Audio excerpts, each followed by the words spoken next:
Hey guys, Kiwi here. In this video, I'll be breaking down discussing Gene Takovic's Saul Goodman post Breaking Bad, going into Better Call Saul Season 6, so warning spoilers for Season 5 up to the finale, and let's jump right into this. There's so much to tackle involving Gene going into Season 6, but before we get to talking about things such as the cab driver, I wanted to first discuss Gene's diamonds. This is a subject that has really interested me, and I feel like it's underrated. Where did Saul get the diamonds? First off, a quick summary and recap. Gene checks on the diamonds in the Season 5 Gene scene, revealing them to the audience for the first time. He does this because he's worried that someone could have stolen them, and the diamonds specifically. Gene goes through many stages of paranoia, along with carefully checking if he's safe, but the first thing that he does once he gets home is make sure that the diamonds are safe. Now, does he do this just because they're the most valuable item that he has, or is there a deeper meaning? Depending on where he got these diamonds from or who he got them from, could someone be coming after them? I think that Gene is possibly worried about this because think about how he goes to search for them. He does it as if the person would have specifically taken them and nothing else. His entire house looks completely untouched, whereas a normal robber would have ransacked the place. Even though his house looks unlooted, he still double checks to make sure that all the diamonds are there. Also, the number that Gene has written down is the number for Ed the Disappearer. We see him recite it later on in the Gene scene when he calls him.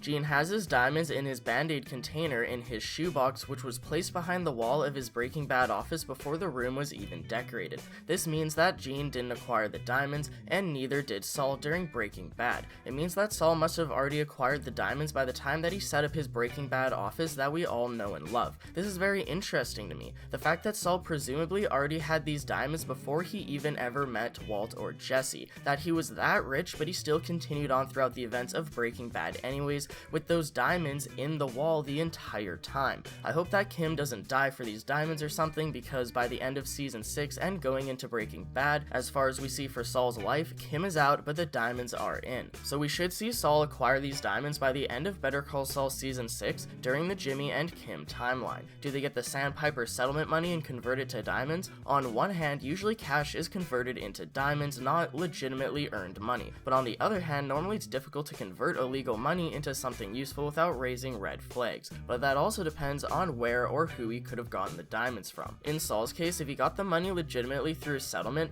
or from payments through his law firm, then he'd be able to convert it directly to diamonds without an issue. Do you think that the diamonds were earned and converted legitimately, or did he earn them through illegal means? I'm sure that there's also a diamond expert somewhere in the comments who can tell me just about how much money Gene's diamonds are worth, but I'm going to guess that it's a bit more than just the settlement money. Also, even if the diamonds aren't actually worth that much in real life, I'm inclined to believe that they'll be worth more in the show than they actually are. The show is trying to imply to us that Saul has a large abundance of money. Maybe not FU money, but presumably enough to live out the rest of his days. If Saul was able to initially accept Ed's offer for paying double for his second disappearance, which would be like, what, 250,000, $500,000, I'd assume that the diamonds are worth at least that, if not more, or even probably double that, because I'd go as far as to say Saul would only have to use a portion of his diamonds to pay off Ed his second time, and that he wouldn't even have to use all of them. That's about as much money as I feel like they're trying to tell us that Gene has saved up, but what do you think? One of the blue suitcases that Saul brought with him when he became Gene, it's also full of money, as we saw during the 4 or 5 flash forward scenes, so Saul has all of that money as well as his diamonds. If Gene has that much money converted to diamonds, why doesn't he use some portion of it to get out of the country? Well, I'm unsure of the exact semantics, but I'd have to guess that it'd be more difficult to blend into society or get a job as a normal civilian, and it's much more likely to blow your cover depending on where you go. There's also a chance that Saul would want to get relocated within America, or rather specifically Nebraska, due to Kim. We all thought that we'd see Saul get his Breaking Bad office and car in Season 5, but now that's not happening until Season 6. Granted, we assumed that he'd get his car and office with the Sandpiper settlement money, but now we know that Kim and Jimmy are gonna go after that with Howard, or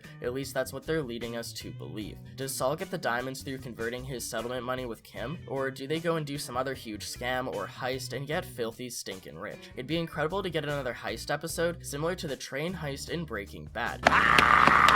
Yeah, bitch! where we see exactly how Saul got these diamonds, along with the sacrifices that he might possibly have to make. If he drank piss and made a huge walk through the desert with Mike just to get 10,000 from Lalo, imagine what he'd do for all those diamonds, especially pre-Breaking Bad. Now don't get me wrong, the experience in the desert probably smartened Jimmy up, and I hope he realizes that he could have gotten paid more than 10k for the bagman job, but my point is that I'm really hoping to see a nut storyline resulting in giving us the answer to these diamonds. Could Saul or Kim have stolen them from the cartel, or more specifically Lalo? Could this be why Saul is still scared of Lalo in Breaking Bad, and possibly who he's scared of as Gene? Well, it actually involves Nacho, all of the famous "it wasn't me, it wasn't Nacio" line. Come on, just tell me what you want. Jesus. No, it wasn't me, it was Ignacio, he's the one. Siempre soy amigo. Siempre soy amigo del cartel. Lalo didn't send you? No, Lalo? Who? Oh, thank God.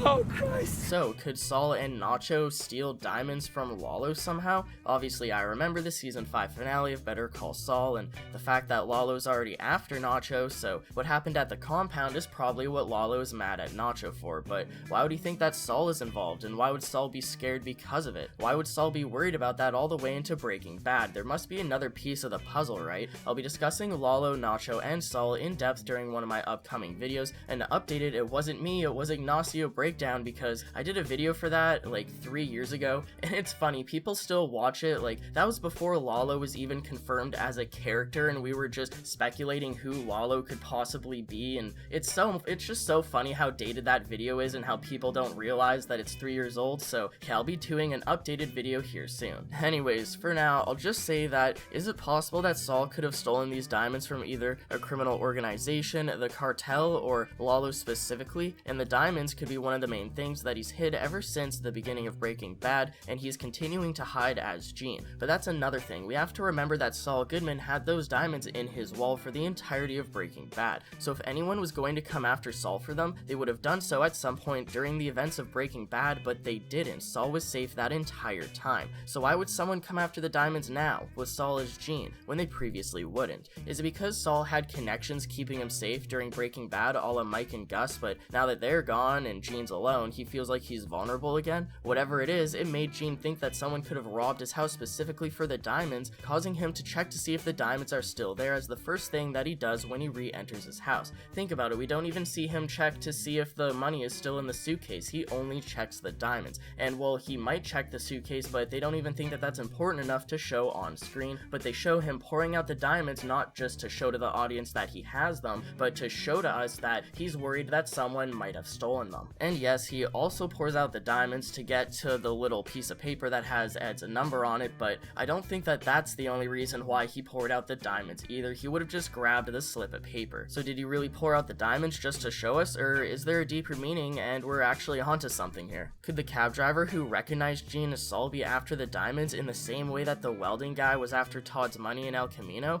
If that theory holds any ground, I might mention it more in my next video where I actually discuss the cab driver in depth. Originally, I thought that I remembered there being diamonds in Breaking Bad, whether it involved Walt or Gus, but I might be thinking of some other TV show, movie, or game such as GTA 4. That being said, apparently diamonds in the Band-Aid box is a nod to the movie Marathon Man, but I swear it's also making me think of a moment in Breaking Bad where we saw diamonds, so let me know if anything rings a bell for you. And while we're still on the topic, Jimmy's Band-Aid container is a reference to how he used to stash old coins in the container and hide it in roof panels of his dad's old corner store. And that's also how he hides his duffel bag of money in his Breaking Bad office. What else do you think we'll find out about Gene's shoebox in season 6? Peter Gould says that we found out some of what's in the shoebox, implying that there's still more yet to be shown. All that I can say is that we saw some photos, and I'm not sure if they'll be of any significance. In season 1, we saw that he kept his Saul Goodman tapes in his shoebox, and that they're actually the intro sequences to the show. As Saul watches them over and over, they slowly degrade in quality, and you can see this through the seasons of Better Call Saul as the intros get more degraded too. So much so that they actually briefly loop onto the next intro tape, and yes, episode 10's tape just loops back to episode 1's tape. Now, I wish I could make a whole video about just this intro sequence in general because I love it so much, thought that it wasn't worth it, but I will mention it here. Since season 6 has 13 episodes, we only have 10 of these intro sequences. What are we going to see for episodes 11 through 13 of season 6? Are they just going to show the episode 1 to 3 tapes again, or is it going to be something new?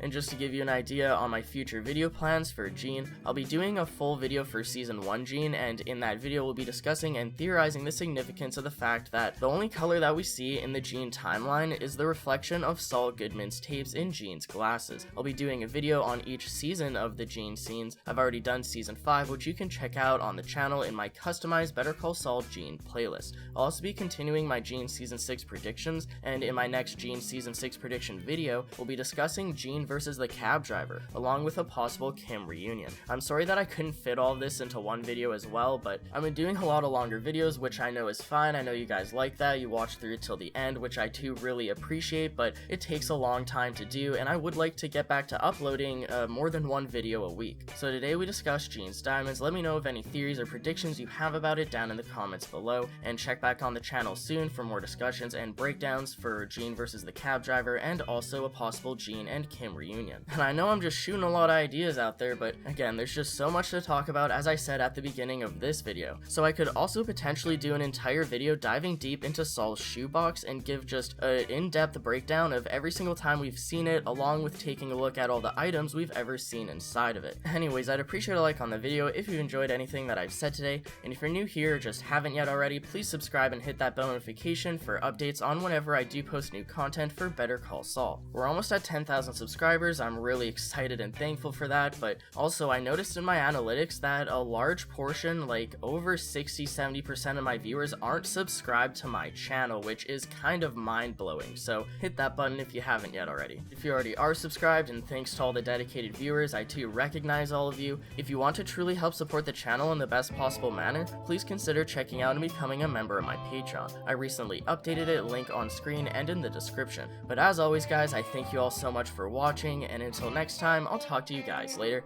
Peace out. From here on out, I'm Mr. Low Profile, just another douchebag with a job and 3 pairs of Dockers. If I'm lucky, a month from now, best case scenario, I'm managing a Cinnabon in Omaha.